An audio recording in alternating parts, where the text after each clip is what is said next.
Hello अस्सलाम वालेकुम students, कैसे हैं आप लोग? खैरियत है? उम्मीद है ठीक ठाक होंगे। स्टूडेंट्स, पिछले टॉपिक में हम डायपोल फोर्सेस और हाइड्रोजन बॉन्डिंग के मुतालिक काफ़ी डिटेल से पढ़ चुके हैं। स्टूडेंट्स, आज जो हमारे पास टॉपिक है वो है डिस्पर्शन फोर्सेस या लंदन डिस्पर्शन फोर्सेस, या इसको हम शॉर्ट रेंज फोर्स भी कहते हैं, वंडर वाल फोर्स भी कह रहे होते हैं। स्टूडेंट्स, हाइड्रोजन बॉन्डिंग और जो डायपोल फोर्सेस, अगर आप उसके ऊपर थोड़ा सा गौर करें स्टूडेंट्स, कौन कौन से डायपोल फोर्सेस जो आप पढ़ चुके हैं ना स्टूडेंट्स, और क्या मैं बता रहा हूँ, हाइड्रोजन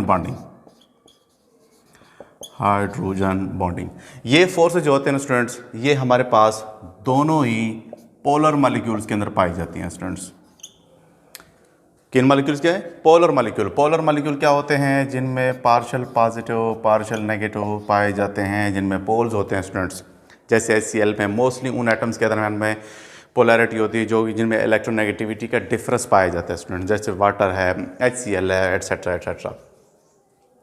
अब जस्ट हमारा जो वास्ता है स्टूडेंट्स, वो तो सिर्फ पोलर मॉलिक्यूल या इनसे नहीं पड़ता, नॉन पोलर मॉलिक्यूल्स भी तो पाए जाते हैं, जैसे N2 है, O2 है, H2 है, ये these are non polar molecules. CH4 है, बहुत सारे स्टूडेंट्स, कार्बन टेट्राक्लोराइड है, कार्बन डाइऑक्साइड है, ये भी तो नॉन पोलर मॉलिक्यूल्स है। क्या इनमें किसी किस्म की भी इंटरमॉलिक्यूलर फोर्सेस नहीं पाई जाती? तो क्वेश्चन है, तो ऐसी बात नहीं है, इनमें भी फोर्सेस पाई जाती हैं जो इनसे थोड़ा सा हटके हैं, ठीक है? क्योंकि मोस्टली जितने भी गैसेस होते हैं, गैसेस के अंदर में इंटरमॉलिक्यूलर फोर्सेस बहुत ही ज़्यादा वीक होती हैं। क्यों स्टूडेंट्स? क्योंकि बहुत ही दूर दूर पाए जाते हैं। और ये जो इंटरमॉलिक्यूलर फोर्सेस होती हैं, ये जितनी फोर्सेस हैं, ये अगर मॉलिक्यूल्स करीब करीब पड़े हुए हैं तो उनमें फोर्सेस ज़्यादा क्रिएट होती हैं, जबकि अगर दूर दूर हों तो मॉलिक्यूल में इंटरमॉलिक्यूलर फोर्स कमज़ोर। मैं क्या कहना चाह रहा हूँ स्टूडेंट्स, कि गैस के मॉलिक्यूल को आप लिक्विड में कन्वर्ट कर सकते हैं स्टूडेंट्स, उनको कंडेंस करके, उनको कूल करके। तो इससे हमें ये अंदाज़ा होता है कि गैस जो है ना वो लिक्विफाइड हो सकती है। क्यों? लिक्विड के अंदर इंटरमॉलिक्यूलर फोर्सेस थोड़ी सी ज़्यादा मजबूत होते हैं एज़ कम्पेयर टू गैसेस। तो वो कौन सी फोर्सेस है जो किसी नॉन पोलर गैस को लिक्विड में कन्वर्ट कर देती है स्टूडेंट्स? तो वो फोर्सेस हैं स्टूडेंट्स हमारे पास London dispersion forces and van der Waals forces. अब इसको हम थोड़ा सा डिटेल से देख लेते हैं कि ये किन एटमों के अंदर पाए जाते हैं, ये कौन से फैक्टर्स के ऊपर डिपेंड करते हैं, और मोस्टली इनसे रिलेटेड MCQs जो कि नंबर्स ऑफ एग्जामिनेशंस के अंदर आई जाती हैं। तो अगर आपने ये लेक्चर कम्प्लीटली देख लिया तो इंशाल्लाह आपको बहुत सारे इसी से रिलेटेड, इस टॉपिक से रिलेटेड किसी किस्म का भी MCQs हो, आसानी से आप उसको पिक कर लेंगे स्टूडेंट्स। अब हम आते हैं स्टूडेंट्स, मोस्टली आपने देखा होगा न्यूट्रल एटम की अगर हम बात करें स्टूडेंट्स, न्यूट्रल एटम जिसके ऊपर कोई चार्ज नहीं होता, फॉर एग्जांपल हमारे पास एक ऐसा एटम है स्टूडेंट्स, आप जानते हैं इसके अंदर दरमियान में न्यूक्लियस होता है, प्रोटॉन यहाँ पर पाए जाते हैं, न्यूट्रॉन, इसके इर्द गिर्द इलेक्ट्रॉन पाए जाते हैं जो कि इवनली डिस्ट्रीब्यूटेड होते हैं हर जगह पर। मैं आपको शेल्स के अंदर नहीं दिखा रहा, ऐसे दिखा रहा हूँ ताकि आपको समझा सकूँ इस टॉपिक को आसानी से। तो इलेक्ट्रॉन हर जगह पर इक्वली पाए जाते हैं, इलेक्ट्रॉन हर जगह पर एक जैसे रिवॉल्व कर रहे होते हैं स्टूडेंट्स। अब होता क्या है कि इनकी सर्कुलेशन के दौरान, इनकी रेवोल्यूशंस के दौरान जब ये सर्कुलेट हो रहे होते हैं तो किसी भी वक्त कुछ ही लम्हे के लिए ये क्या करते हैं, थोड़े लम्हे के लिए ये क्या हो जाते हैं कि एटम के कुछ इलेक्ट्रॉन, इसको थोड़ा सा गर्म ऐसे बना लें, थोड़ा सा, होता क्या है कि थोड़े से टाइम के बाद इनकी जो शेप हो जाती है इस एटम की, ये थोड़े से डिशेप हो जाते हैं, डिस्टार्ट हो जाते हैं। इनकी जो शेप डिस्टार्ट होगी तो होता क्या है कि कुछ इलेक्ट्रॉन, थोड़े से इलेक्ट्रॉन एक साइड पे चले जाते हैं और ज़्यादा इलेक्ट्रॉन जो है ना दूसरे साइड्स पे आपको दिखने को मिलते हैं। ये कुछ ही टाइम के लिए हो रहा होता है स्टूडेंट्स, जब ये रिवॉल्व कर रहे होते हैं तो कुछ ही टाइम के लिए इलेक्ट्रॉनों की डेंसिटी एक साइड पे ज़्यादा और एक साइड पे कम हो जाती है।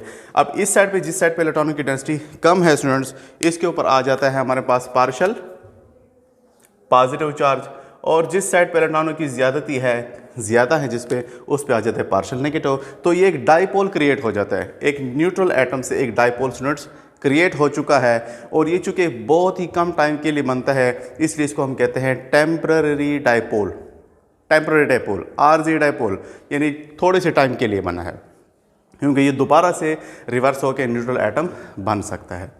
अब ये जो टेम्परेरी डाइपोल स्टूडेंट्स मोस्टली बना है, अगर हम यहाँ पर ये जो आपका टेम्परेरी डाइपोल बन चुका है, इसको हम थोड़ा सा अगर यहाँ पे लिख लें, टेम्परेरी डाइपोल ये जो स्टूडेंट्स आपका बना है, अगर आप एक दूसरा न्यूट्रल एटम ले आएँ स्टूडेंट्स, एक दूसरा न्यूट्रल एटम यहाँ पर ले आएँ उसी टाइप का, क्योंकि हमने सिर्फ एक ही सिंगल एटम तो नहीं ले रखा, एटमों का एक बल्क होता है हमारे पास, जो भी आपने गैसेस ले रखे हैं, जो भी चीज़ें हैं, तो यहाँ पर होगा क्या, बिल्कुल उसी तरह से इलेक्ट्रॉन न्यूक्लियस है और उसके इर्द गिर्द इलेक्ट्रॉन घूम रहे हैं इवनली हर जगह पे, ऐसा स्टूडेंट्स जैसे हमने वहाँ पे बना रखा है। ये इसके दौरान में ये पॉजिटिव चार्ज न्यूक्लियस है उसका।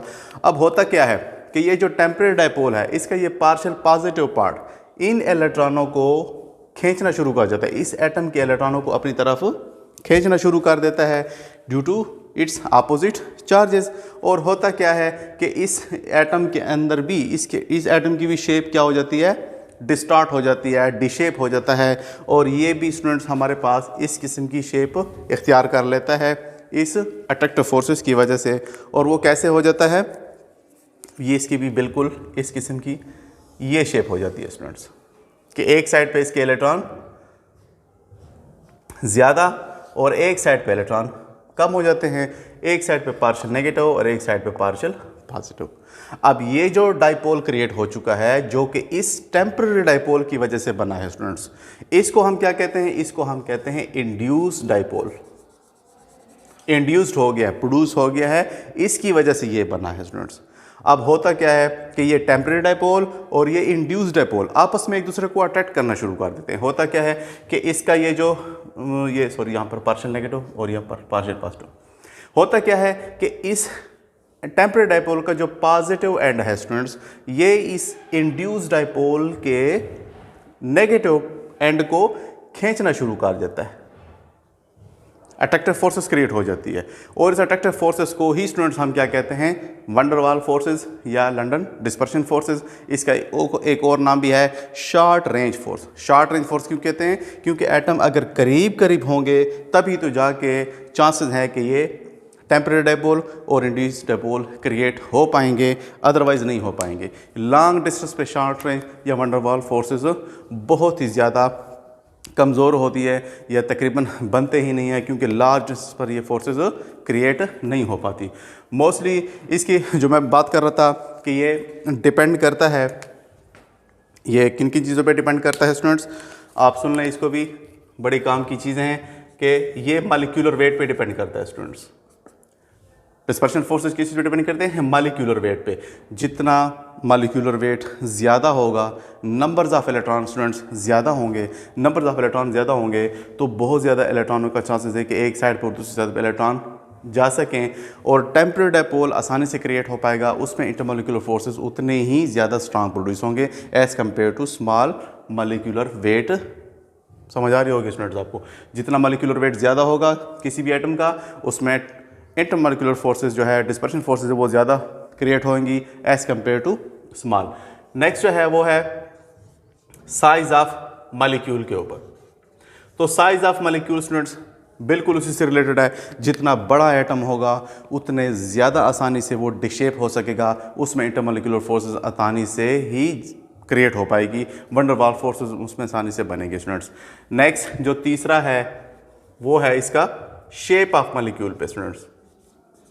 अब शेप ऑफ मॉलिक्यूल कैसे डिपेंड करते हैं स्टूडेंट्स, इसकी एग्जांपल आप ऐसे ले लें कि फॉर एग्जांपल इसको मैं थोड़ा सा मिटा देता हूँ, आपने उम्मीद है नोट डाउन कर लिया होगा। नेक्स्ट, अच्छा जी, होता क्या है, शेप ऑफ मॉलिक्यूल की हम बात कर रहे हैं कि फॉर एग्जांपल आप ऑर्गेनिक केमिस्ट्री के अंदर पढ़ भी रहे हैं और मैं आपको उस टॉपिक भी काफ़ी सारे वो पढ़ा रहा हूँ आपको भी। तो फॉर एग्जांपल अगर आपके पास ये ब्यूटेन है स्टूडेंट्स, एक ऑर्गेनिक मॉलिक्यूल है, और एक इसी साइड मतलब एक दूसरा ऑर्गेनिक मॉलिक्यूल वो भी हमने ब्यूटेन ले रखा है, क्योंकि एक कंटेनर के अंदर आपके पास 1 2 3 4, इसको हम थोड़ा सा ऐसा बना लेते हैं, ये ऐसे। आप देख लें स्टूडेंट्स, ये जितने एटम्स करीब करीब आ सकेंगे, इनके चांसेस, अगर ये बहुत मतलब ये एटम इसके और ये एटम यहाँ से इंटरमॉलिक्यूलर फोर्सेस क्रिएट होगी, वंडर वाल फोर्सेस, इसमें यहाँ से वंडर वाल फोर्सेस क्रिएट हो जाएगी, इसमें यहाँ से वंडर वाल फोर्सेस क्रिएट हो जाएगी, इसमें यहाँ से वंडर वाल फोर्सेस क्रिएट हो जाएंगी। पॉसिबिलिटी है कि जितने एटम ज़्यादा चांसेस होंगे उनके करीब आने के, उतने ही ज़्यादा एटमों के दरमियान वंडर वाल फोर्सेस क्रिएट हो पाएंगी। नेक्स्ट, अगर इसको मैं स्टूडेंट्स ऐसे बना लूँ, इसको अगर हम ब्रांच शेप में बना लें, थोड़ा सा इसको हम यहाँ पे क्लियर कर लेते हैं। अगर आप इसकी यही जो ब्यूटेन है हमने जो ले रखा है, यही मॉलिक्यूल, अगर आप इसकी ब्रांच बना लें स्टूडेंट्स, तो कैसे होगा ब्रांच? फॉर एग्जांपल हमने इसको ऐसे बनाया स्टूडेंट्स, ये CH3 CH3 और यहाँ पर हमने इसकी एक ब्रांच यहाँ पर लगा दी। इसी तरह बिल्कुल ऐसे ही मॉलिक्यूल ऐसे ही आपने बना दिया है इस किस्म का, और यहाँ पर ये अब एक ब्रांच फॉर एग्जांपल बिल्कुल उसी शेप का हमने यहाँ पर बना दिया है, यहाँ पर एक CH3 लगा दिया है। आप स्टूडेंट्स पॉसिबिलिटी है कितने एटमों की वंडर वाल फोर्सेस बनाने में, जस्ट शेप चेंज होने से देख लें, यहाँ पर 3 फोर्सेस क्रिएट हो रही हैं, जबकि यहाँ पर 4 फोर्सेस यानी 4 wonder Waals forces, London dispersion forces create हो रही हैं। तो जितने ज़्यादा इंटरमॉलिक्यूलर फोर्सेस क्रिएट हो पाएंगी, उनका बॉइलिंग पॉइंट, मेल्टिंग पॉइंट, जितनी भी फिजिकल प्रॉपर्टीज़ है उतने ही ज़्यादा होंगे स्टूडेंट्स।